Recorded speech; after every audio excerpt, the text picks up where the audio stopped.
Mohon perhatian, tekan tombol subscribe. Terima kasih atas perhatiannya.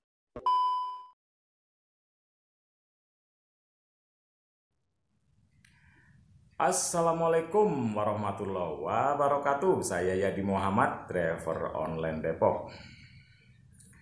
Sebetulnya bukan kapasitas saya untuk mengomentari pernyataan Menko Polhukam Profesor Mahfud MD sekaitan dengan pertemuan antara tim pengawal peristiwa pembunuhan atau TP3 dengan Presiden Joko Widodo di Istana baru-baru ini. Cuma sebagai manusia yang dibekali akal sehat dan pikiran yang waras, tentu saja saya tidak mau menerima begitu saja narasi-narasi dari luar yang dimungkinkan atau yang memungkinkan bisa merusak atau justru bisa merusak akal sehat saya dan pikiran waras saya. Nah, sebelum saya mengomentari, alangkah baiknya kita simak video berikut ini. Ada tertawaan publik semula. Ya. Masyarakat banyak yang ngejek, nyinyir gitu. Kenapa kok orang mati dijadikan tersangka? 6 laskar itu kan dijadikan tersangka oleh polisi. Itu hanya konstruksi hukum, dijadikan tersangka sehari, kemudian sesudah itu dinyatakan gugur perkaranya. Karena apa? Karena konstruksi hukum yang dibangun oleh Komnas HAM itu ada orang yang terdiri atau yang bernama Laskar FP itu kemudian itu memancing aparat untuk melakukan tindak kekerasan dan membawa senjata. Ada bukti senjatanya, ada proyektilnya. Bahkan di laporan Komnas HAM itu ada juga nomor telepon orang yang memberi komando. Siapa? Gitu.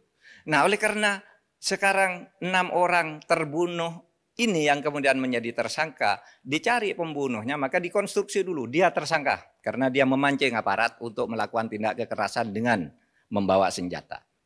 Nah, sesudah itu baru siapa yang membunuh 6 orang ini, yang memancing ini. Nah, baru ketemu 3 orang polisi yang ditemukan oleh Komnas HAM itu 3 orang. Nah, sesudah ini ditemukan konstruksi hukumnya baru 6 orang itu diumumkan oleh polisi perkaranya gugur. Dalam bahasa yang sering umum disebut SP3, tapi tidak usah SP3. Itu cukup dikatakan perkaranya gugur sesuai dengan ketentuan undang-undang bahwa tersangka yang sudah meninggal perkaranya gugur. Cukup selesai perkaranya gugur, lalu siapa yang membunuh 6 orang ini kita buka di pengadilan. Nah, kita minta ke TP3 atau siapapun yang punya bukti-bukti lain, kemukakan di proses persidangan itu. Sampaikan melalui Komnas HAM kalau ragu terhadap polisi atau kejaksaan, sampaikan di sana. Gitu. Tapi kami melihat yang dari Komnas HAM itu sudah cukup lengkap. Nah, yang menjadi pertanyaan atau kalau Pak Mahfud bilang bahwa masyarakat nyinyirin atau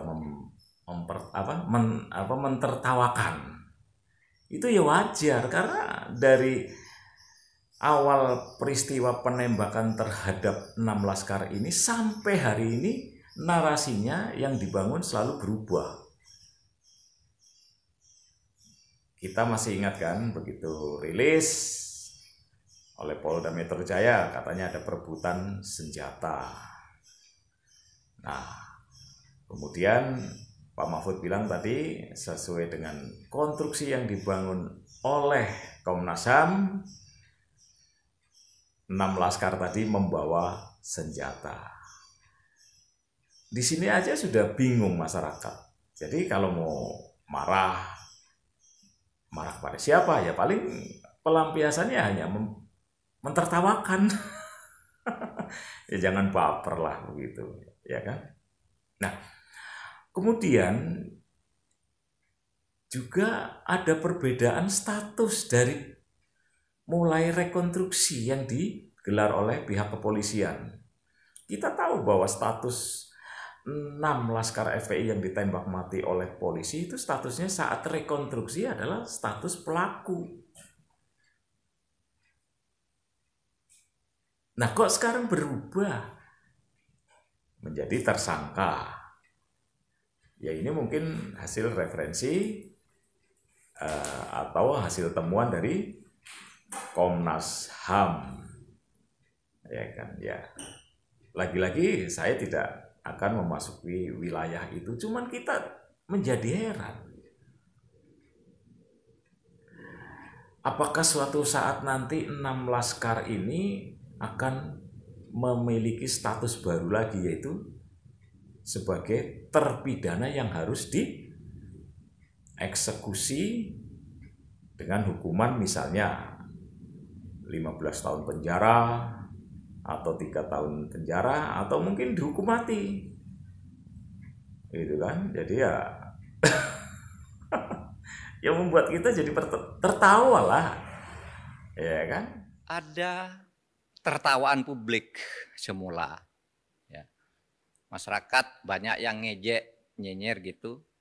Kenapa kok orang mati dijadikan tersangka? 6 laskar itu kan dijadikan tersangka oleh polisi. Itu hanya konstruksi hukum, dijadikan tersangka sehari,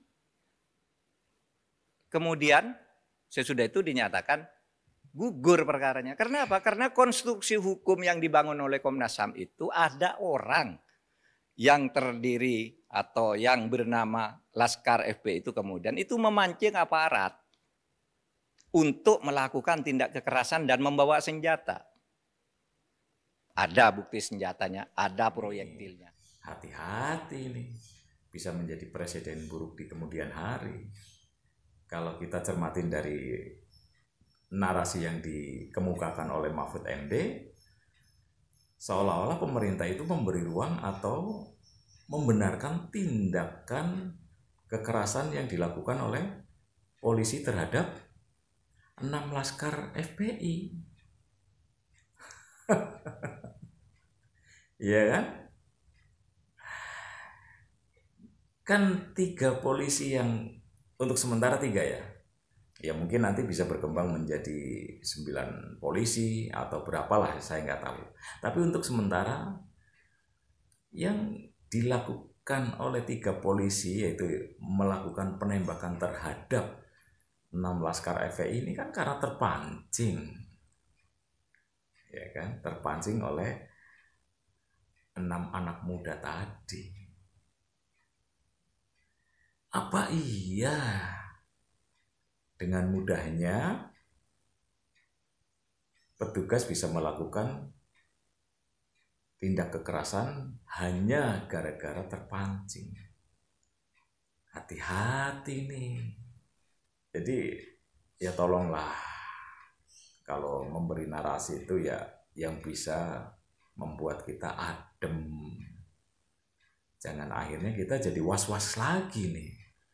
Kalau setiap ketemu dengan aparat kita jadi was-was. Awas jangan memancing mereka, nanti kita ditembak. Itu kan kita jadi was-was ya kan? Nah, saya juga nggak tahu apakah ada kesamaan dengan kasus yang di Cengkareng misalnya ya kan. Mungkin karena polisi yang menembak 3 korbannya itu juga terpancing oleh korbannya. Nah, ada satu lagi juga di Medan itu ya kan, yang konon kabarnya juga polisi melakukan pencekikan terhadap 2 orang wanita yang gara-gara tersinggung atau terpancing emosinya. Nah, apa seperti itu? Ya kan, dengan mudahnya karena terpancing emosinya kemudian melakukan tindak kekerasan. Ya meskipun itu tadi akhirnya bahwa polisi menjadi pelaku, ya kita jadi konyol ya kan.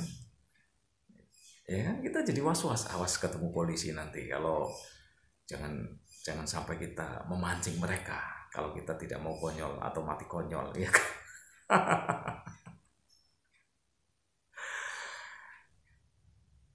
Mungkin itu aja ya. Assalamualaikum warahmatullahi wabarakatuh.